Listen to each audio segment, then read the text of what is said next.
राजनीति की दुनिया में सपनों के सौदागर कहे जाने वाले छत्तीसगढ़ के पहले मुख्यमंत्री अजीत प्रमोद कुमार जोगी राजनीति के धुरंधरों में गिने जाते रहे हैं। सन 2000 में जब मध्य प्रदेश से अलग होकर छत्तीसगढ़ अस्तित्व में आया तो देश के 26वें राज्य के मुख्यमंत्री की कमान अजीत जोगी के हाथों में सौंपी गई, जिसके साथ ही वो छत्तीसगढ़ के पहले मुख्यमंत्री बने।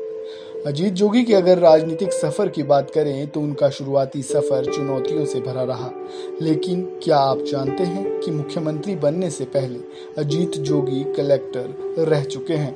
अजीत जोगी के जीवन से जुड़े ऐसे कई कहानी किस्से हैं जो हम आपको आज बताने जा रहे हैं, जिनके बारे में शायद ही आप जानते होंगे।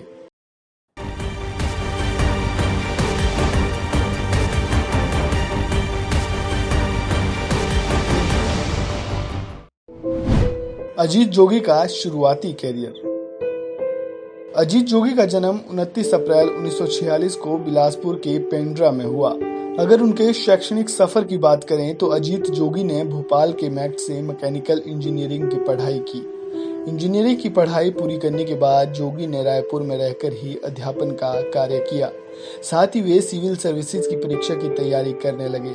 सन 1968 में उन्हें सफलता हाथ लगी और वे सिविल सर्विसेज की परीक्षा में सफल हुए और आईपीएस बने। वो यही नहीं रुके, 2 साल बाद ही वो आईएएस बने। उन्होंने 14 साल तक मध्य प्रदेश में कलेक्टर के पद पर कार्य कर रिकॉर्ड कायम किया। बतौर कलेक्टर उनकी पोस्टिंग ज्यादातर राजनीति से प्रभावित हिस्सों में हुई, चाहे वो इंदौर हो जहां तत्कालीन मुख्यमंत्री प्रकाश चंद्र सेठी का दबदबा था, या फिर शुक्ला बंधुओं का प्रभाव वाला रायपुर। कलेक्टर रहते हुए उन्होंने राजनीतिक शख्सियतों से नजदीकियां बनाए रखी।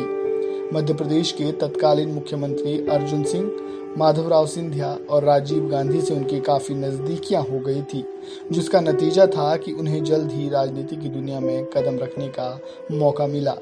राजनीति की दुनिया में कदम रखने का सुझाव उन्हें मध्य प्रदेश के तत्कालीन मुख्यमंत्री अर्जुन सिंह ने दिया था, जिसके चलते उन्होंने अपनी आईएएस की नौकरी छोड़कर राज्यसभा में जाने का फैसला किया। अजीत जोगी 1986 से 1998 के बीच 2 बार राज्यसभा सांसद रहे। इसके अलावा उन्होंने 1998 से 2000 के बीच में कांग्रेस के प्रवक्ता के तौर पर कार्य किया। उनके राजनीतिक करियर में सबसे बड़ा फेरबदल सन 2000 में आया, जब उन्हें नए नवेले राज्य छत्तीसगढ़ का मुख्यमंत्री बनाया गया। अपने तीखे तेवरों के चलते मुख्यमंत्री रहते हुए वे विवादों से हमेशा घिरे रहते थे, जिसके चलते 2003 में हुए विधानसभा चुनावों में उन्हें हार का मुंह देखना पड़ा।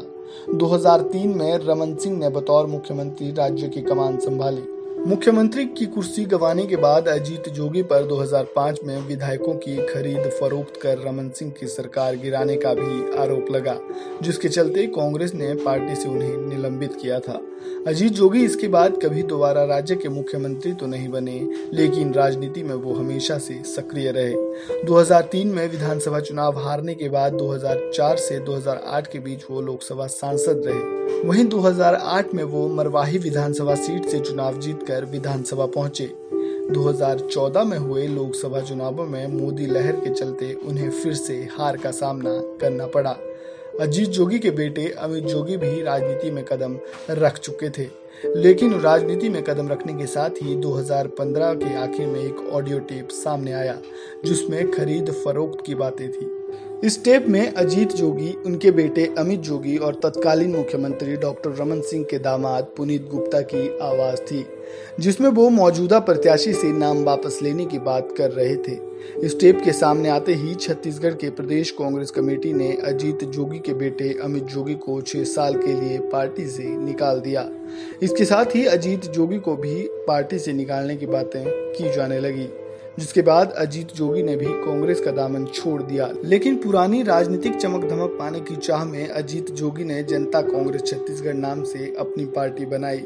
राज्य की सत्ता में वापसी करने के लिए उन्होंने बसपा से गठबंधन भी किया, लेकिन ये गठबंधन भी फेल साबित हुआ, जिसके साथ ही कांग्रेस ने एक बार फिर से सत्ता में वापसी की। भले ही राज्य की सत्ता में अजीत जोगी ने वापसी ना की हो, लेकिन सपनों का ये सौदागर अपनी राजनीतिक सूझबूझ के चलते छत्तीसगढ़ की राजनीति में अहम भूमिका रखता है। Report AB Star news.